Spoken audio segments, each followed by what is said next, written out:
준맘 리딩클럽에서 운영하는 준맘 낭독 정원을 시작하겠습니다. 오늘은 80회 차고요. 오늘은 그림책으로 갖고 왔습니다. 그림책은 괜찮아, 넌 하늘 다람쥐야. 그림책을 읽어주실 분은 최주형 선생님이시고요. 오늘 다비드 칼리의 책을 갖고 왔는데 잠깐 책을 읽기 전에 몇 가지만 함께 공유할 게 있어서 전달해 드리겠습니다. 다비드 칼리가 되게 제가 이때껏 만난 그림책 중에서는 그래도 괜찮은 작가라서 앞으로 이분 책이 나오시면 한 번씩은 보시면 좋겠다는 생각으로 갖고 왔는데요. 볼로나 라가치 상에 빛나는 세계적인 작가라고 하고요. 스위스에서 태어나서 이탈리아, 프랑스에서 살고 있다고 합니다. 그림책, 만화, 시나리오, 동화 등 다양한 분야의 작품이 30개국이 넘는 곳에서 출판되기도 했고요. 그래서 여기 보면 2002년도에는 볼로나 라가치상과 스위스 판타지상을 수상했는데 그 책이 피아노 치기는 지겨워. 그리고 그림책 나는 기다립니다. 이것도 국내에서 많은 분들이 보셨는데요. 2005년 바오밥상도 수상했다고 합니다. 그리고 지금 최근에 나와 있는 괜찮아 넌 하늘다람쥐야, 나라라 미스터 타이거, 난 커서 어른이 되면 말이야, 완두, 난 나의 춤을 춰 이런 등등의 책이 있다고 합니다. 우리 지금까지 중맘 남독 정원에서는 인생은 지금, 난 나의 춤을 춰, 그리고 아빠는 위대한 해적 이렇게 책을 저희가 리뷰해봤습니다. 다람쥐와 관련돼서 괜찮아 넌 하늘 다람쥐야. 최종현 선생님께서 지금부터 읽어드리겠습니다. 안녕하세요. 읽어드릴게요. 괜찮아, 넌 하늘 다람쥐야. 다람쥐들은 때가 되면 이쪽 나무에서 저쪽 나무로 뛰어내리는 법을 배워요. 저 나무가지로 뛰어내리라고요? 난 절대로 못해요. 마이클은 엉덩이를 뒤로 빼며 말했어요. 아니야, 할 수 있어. 친구들처럼 너도 분명히 할 수 있단다. 선생님이 응원해 주셨어요. 얘들아, 봤어? 마이콜이 친구들을 내려다보며 자신감 넘치는 목소리로 소리쳤어요. 어렵지 않아. 너희도 집중해서 활짝 뛰어내리면 돼. 삶의 용기 정연보. 하나의 두려움은 둘의 두려움을 낳는다. 둘의 두려움은 넷의 두려움을 낳는다. 현실을 직시하되 두려움에 사로잡히지 말자. 운명은 용기 있는 자의 편, 사랑도 용감한 자의 것. 생명의 나래가 접히는 최후의 순간까지 자유의 비행을 멈추지 말자. 삶의 용기를 굳게 지켜가자. 실패와 용기, 정연보. 인생에서 큰 좌절과 실패에 직면했을 때에도 삶의 희망과 용기를 잃지 않도록 하자. 실패는 성공으로 가는데 꼭 필요한 징검다리라 여기면서 실패의 아픔을 기꺼이 감수하는 통 크고 낙천적인 용기를 발휘하자. 실패를 두려워하지 않고 오히려 실패를 통해 많은 것을 배우는 사람. 이런 사람이 인생살이의 진정한 성공자이다. 네, 감사합니다. 그림책이 조금 흐릿했는데도 글밥을 잘 읽어주셔가지고 잘 전달이 되었습니다. 이 좋은 목소리 다음에도 부탁드리겠습니다.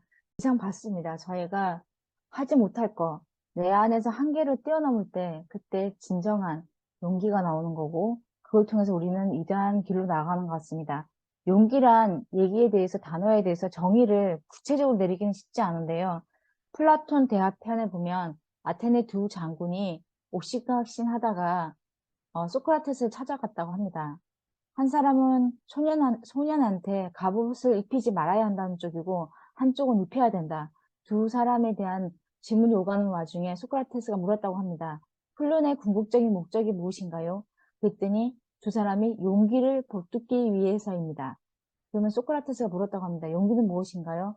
그러자 한 사람이 영혼이 무엇인가를 견뎌내는 힘입니다. 그러면 소크라테스가 다시 물었다고 합니다. 견디는 것보다 후퇴, 오히려 도주를 하는 것이 더 용감한 행동일 때도 있지 않나요? 게다가 견디는 것이 어리석은 경우도 있잖아요. 그러자 다시 말을 바꿉니다. 그러면 지혜롭게 견뎌내는 힘이 용기라고 생각합니다. 라고 했습니다. 그때는 소크라테스가 그럼 용기가 반드시 지혜와 연결되어야 하는 덕목인가요? 지혜롭지 못한 목표를 추구할 때 보이는 용기를 찬양할 때도 있지 않나요? 그랬더니 전쟁을 비롯한 그 어떤 상황에서도 뭘 두려워하고 뭘 희망하는지를 아는 것이 그냥 용기라고 생각합니다. 하니까 소크라테스가 다시 얘기합니다. 미래에 대해 완벽한 지식이 없더라도 용기를 내는 것이 가능하지 않은가요? 말하자면 소크라테스도 용기를 한마디로 정의 내리고 있지 않습니다.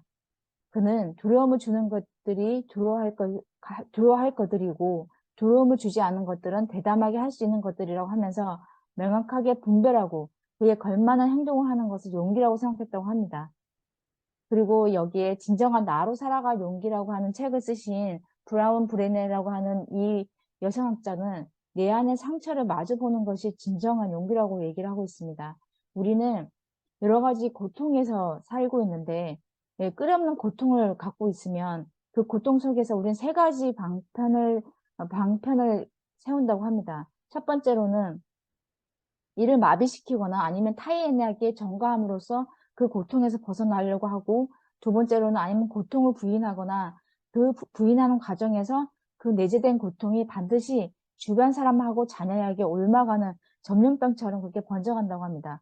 근데 세 번째로는 용기를 내서 내 고통을 인정하고 독자적인 방식으로 내 상처를 살피다 보면 고인과 타인에 대한 공감력이 높아지고 존재에 대한 인정이 높아져서 동정심이 고양된다고 합니다.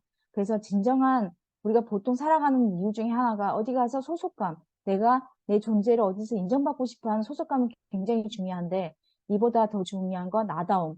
때때로 홀로 설 수 있어야 되고 완전히 설 수 있는 용기를 내야지만 우리도 진정한 소속감을 가지고 타인과 함께 벌판에서 살아갈 수 있는 용기를 갖게 된다고 합니다. 이분이 얘기하는 단 한마디의 명언은 온전히 홀로 설 수 있는 황화로 나가라고 합니다. 그리고 물러서지 않을 용기라고 하는 책에서는 우린 보통 실패 회피형의 인간과 성공 추구형 두 가지로 성취 동기를 나눌 수가 있는데 보통 성공 추구형 인간은 주된 욕구가 성공하고 싶은 욕구라고 있는 반면에 실패 회피형 인간 같은 경우에는 되게 부정적인 에너지를 잠재적으로 갖고 있으면서 거기에서 벗어나지 않는 인간들이라고 합니다. 그래서 긍정적인 감정을 느끼는 사람들은 자신의 바람이 실현됐을 때는 행복한 경험과 기분을 떠올리고 적극적인 상상으로 더 앞으로 나가고 자신이 원하는 삶을 살아가게 되는데 반대로 부정적인 감정을 갖고 있는 사람들은 자신이 바라고 원하는 일이 이루어지더라도 스트레스를 받고 오랫동안 초조해하고 걱정하는 상태에 빠졌었기 때문에 이들은 목표와 바람은 즐거움과 행복이 아니라 부담하고 부담감이고 짐이고 그래서 도전으로 나가는 게 굉장히 끌어진다고 합니다. 보통 사람들의 성향이 이런 성향도 굉장히 많다고 합니다. 따라서 자기의 갖고 있는 그 지금에 있는 상황에서 마주할 용기, 그래서 물러서지 않을 용기가 필요하다고 합니다. 보통 실패형 인간들이 추구하는 것 중에 하나가 네 가지 형태로 볼 수 있는데 첫 번째는 운명을 탓하는 사람, 두 번째 나는 이렇게 성공할 자격이 없다라고 생각하는 사람, 그 다음에 실패를 용납하지 않은 완벽주의적인 성향, 네 번째는 시작도 하기 전에 미리 한계를 세우고 그 선에선 절대 나가지 않는 사람, 안정주의 추구형.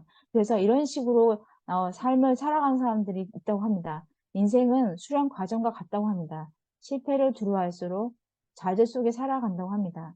실패에 대한 두려움을 내려놓고 잠재의식에 자리 잡은 제한적인 믿음을 없애야 그 다음 단계로 나아갈 수 있다고 합니다. 잠재의식에 자리 잡은 제한적인 믿음. 우리가 이 잠재의식에 되풀이 되고 있는 말들이 있는데요. 우리는 확언을 통해서 그 말들을 걷어내는 작업을 지금 하고 있는지 모르겠습니다. 서투른 일에 도전하는 용기를 갖자라고 하는 이런 얘기 있습니다. 사실 우리가 쉽지 않은 일을 하게 되면 보통 우리는 망설이게 됩니다. 근데 한 고객이 이 사람한테 이런 얘기를 했다고 합니다. 감독님, 옆에서 잘 배우세요. 나중에 영화 찍을 때 도움이 많이 될 거예요. 이번 일로 내가 얻은 것은 비단 이것뿐만 아니라고 합니다. 콘셉트에 맞는 콘티는 어떻게 쓰는지, 소품 준비는 어떻게 하는지, 감독이 그런 구상을 왜 했는지, 어떻게 찍어야 영화관에서나 볼 수 있는 화면 각도가 나오는지 등을 배우면서 호기심을 충족했다고 합니다. 젊은이들한테는 이렇게 뭔가를 배우는 기회는 실패를 통해서, 실수를 통해서, 아니면 그 모든 것을 통해서 단 한 가지 배우는 게 아니라 다양한 각도에서 배우게 된다고 합니다. 자신에게 맞는 일을 찾아야 한다고 하면 자기 장점이 뭔지 모르겠다고 말하는 사람들이 있는데, 출근해서 하는 일마다 실수고 괴로운 하루를 보내며 미래가 불투명하다고 걱정만 한다고 합니다. 그런데 사실 나도 내가 무엇을 좋아하고 잘하는지 잘 모르지만 그냥 직접 해보고 노력했을 뿐이라고 합니다. 처음부터 자신을 정확하게 아는 사람은 없다고 합니다. 직접 부딪혀서 해보면 직접 해봐야 뭘 잘하고 좋아하는지 알 수 있고 스스로를 덜 잘 이해할 수 있다고 합니다. 텔레비전 앞에 앉아서 혹은 이불에 누워서 미래를 확실히 보게 하는 마법의 약은 이 세상에 존재하지 않는다고 합니다. 용- 어, 그리고 인간의 다양한 덕목들이 있는데요. 지혜, 호기심, 정지, 창의성, 용기, 너그러움, 열의, 경외심, 리더십, 믿음, 용서, 정의.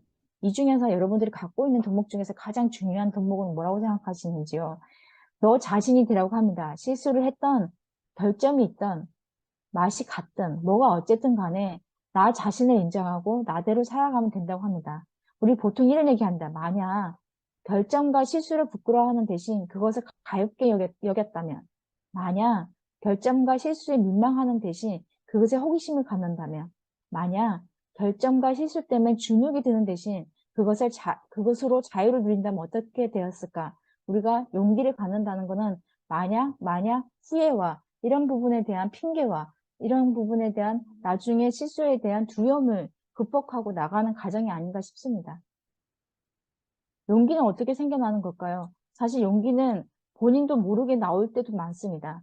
용기가 있고 없음에 따라 삶은 완전히 바뀐다고 합니다. 문제는 용기라는 것이 난 오늘부터 용기 있는 사람이 될 거야 라고 다짐한다고 해서 쉽게 갖게 된 힘이 아니라는 겁니다.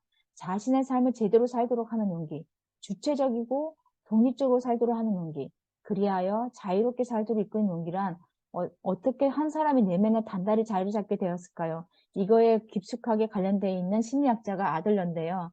진실을 바로 보지 못하는 눈을 뜨도록 이끌어주고 잘못된 방식을 고집하지 않도록 제재하는데 성공해야 우리 용기를 갖게 된다고 합니다. 아들러는 자기 삶의 어려움을 극복해내고 건강한 삶을 살기 위해 온전히 감당해내야 하는 존재는 분명 개인이지만 또 그 개인 옆에 주변의 도움이 필요하다고 합니다. 함께 사는 세상을 얘기하는 것 같습니다. 그러면서 아들러는 자신을 사랑하는 사람만이 타인을 사랑할 수 있다는 진리를 깨달았다고 합니다. 자신의 괴로움과 불편한 상황에 힘들어하는 사람은 오롯이 자기 자신의 문제만 돌아보고 주위를 돌아보지 못하고 이기적인 사람이 되고 마는데 자신을 이해하고 포용하고 사랑하게 된 사람은 주변을 이해하고 돌보고 사랑하는 힘을 갖게 된다고 합니다. 자신을 믿는 용기, 자신을 믿고 한 발자국씩 뛰어가는 용기, 절대로 포기하지 않는 용기. 그렇게 한 개인은 사회적인 인간으로 확장되어 나가고 이 인간이 사회를 더 좋은 세상으로 만드는 것 같습니다. 두려움은 존중하라고 합니다. 두려움을 극복하거나 뭔가를 떨쳐내는 게 아니라 그 두려움 자체의 에너지를 존중해주면 주변을 더 경계하고 조심할 수 있게 된다고 합니다.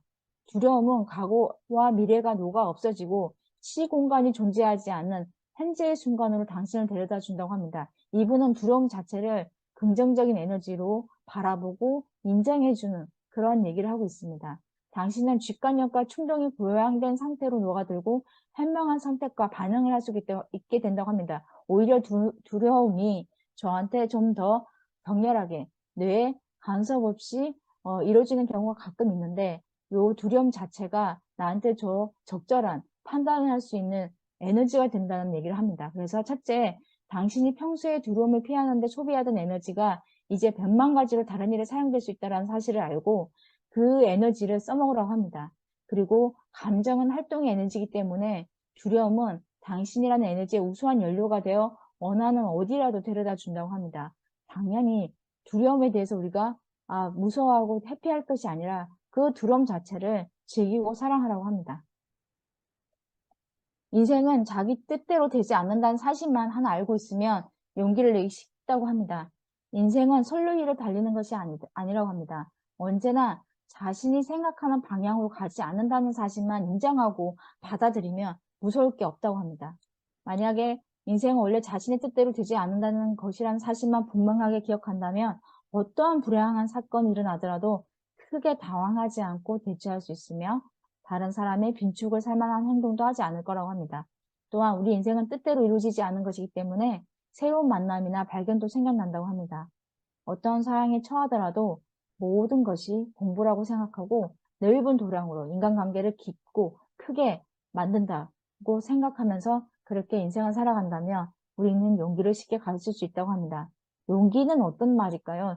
어떤 20대는 이렇게 얘기하고 있습니다. 용기는 크게 마음을 먹고 움직이는 것만이 용기가 아니라 아주 소소한 걸음에도 용기가 실린다고 합니다. 한 발자국만 내디뎌 보면 그게 바로 용기라고 합니다. 큰 진전이나 큰 변화만이 용기가 아니라고 합니다. 용기의 본질은 자신을 속이지 않는 것이라고 합니다. 하지만 그게 쉬운 것은 아니죠.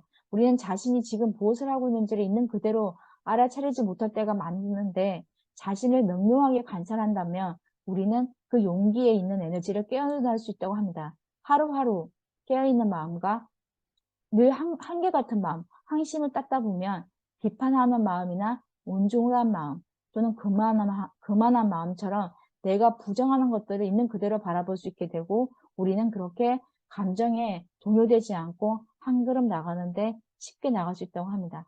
제가 갖고 왔던 그 시 중에 이런 시가 있더라고요. 이하만이 웃음을 웃는 건 바보스럽게 보일 위험이 있다.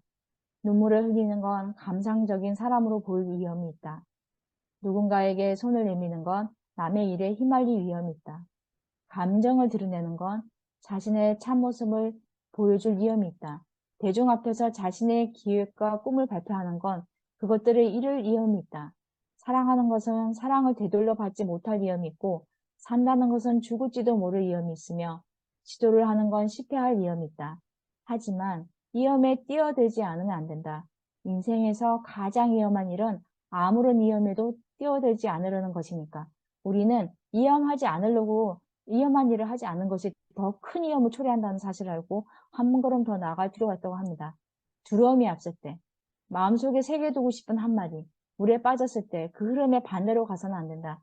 될 수 있는 한 흐름에 따라 그냥 흘러내려가면 아무리 약한 사람도 물가나 언덕에 닿기 마련이라고 합니다. 내가 할 수 있을까? 이렇게 고민하지 말고 하다 보면 언젠가 그렇게 물가나 언덕에 안전한 곳에 도착해 있을 것입니다. 괴테도 이런 얘기를 했습니다. 과감하게 행동하기 전까지는 망설임이 있고 그 망설임 속에 뒷걸음질 치고 모든 것은 무기력하다고 합니다. 하지만 모든 사건은 결단에서 비롯되니 행동하는 사람의 편에 서서 아무도 예상하지 못한 사건과 만남 그리고 물질적인 도움이 나타난다고 합니다. 그 누구도 꿈꾸지 못했던 그 길로 네가 할 수 있는 것은 무엇이든 네가 꿈꿀 수 있는 것은 무엇이든 당장 시작하면 된다고 합니다. 용기와 관련된 명언이 있어서 갖고 왔는데요. 용기란 계속할 수 있는 힘이 아니다. 용기란 아무 힘이 없을 때 그냥 계속하는 것이다. 시어도로 루즈베트가 얘기했던 거고요. 여기에 그 고도원의 아침 펜치에 이런 게 있는데요. 두려움을 용기로 바꾸자. 열악한 조건에서 백전백승했던 이순신의 운명이라고 합니다. 두려움, 용기, 에너지는 같습니다. 두려움을 사랑할 용기, 살아갈 용기로 바꾸는 순간 4분의 3은 죽은 몸이었으나 4분의 4가 모두 산 몸으로 바뀐다고 합니다. 김연아 스케이터도 이런 얘기 했습니다. 용기란 1초를 더 견디고 한 분을 더하는 힘이라고 얘기합니다. 그리고 그 힘에 의해 우리의 삶은 결정되는 것이라고 99도까지 열심히 온도를 올려놓아도 마지막 1도를 넘기지 못하면 영원히 물은 끓지 않는다고 합니다. 물을 끓이는 건 마지막 1도 포기하고 싶은 그 마음을 바로 참아내는 거라고 합니다. 1분을 참아내는 용기. 당신의 용기는 어디에 보관되어 있나요? 혹시 밀폐 용기에 꼭꼭 그렇게 닫아놓기만 하고 있지는 않을까요? 미지의 세계로 혼자 뛰어들 용기. 기대하고 실망해도 나아갈 용기. 거울 속 나의 모습을 마주할 용기. 서투른 시간을 견뎌낼 용기. 나쁜 기억에서 빠져나올 용기. 다른 사람과 함께 나아갈 용기. 모든 내가 하는 현재 모든 순간마다 함께하는 것이 용기가 아닌가 싶습니다. 혹시 오늘 질문은요, 하루를 살면서 자신에게 어떻게 용기를 불어넣고 계시는 건가요? 혹시 주변에 힘든 사람이 있을 때는 어떻게 용기를 주고 계신가요? 반대로 여러분들이 작년에 하셨던 일 중에 실패해 본 경험이 있으신가요? 내일은 잠자기 전 3분 내 마음 보살피기로 김범문 선생님께서 얘기해 주실 건데요. 내일 키워드가 화근입니다. 아까도 화근에 대해서는 얘기 나왔는데요. 잠재의식에 두껍게 쌓여있는 그 부정적인 말, 의식들을 걷어내는 작업 중에 하나가 최근에 많이 하고 있는데요. 이것도 화근도 제대로 해야 된다고 합니다. 그 화근을 제대로 하는 심리학자랑 그다음에 하는 사람들의 얘기를 들어보는 시간을 갖고요. 내일 다시 뵙겠습니다.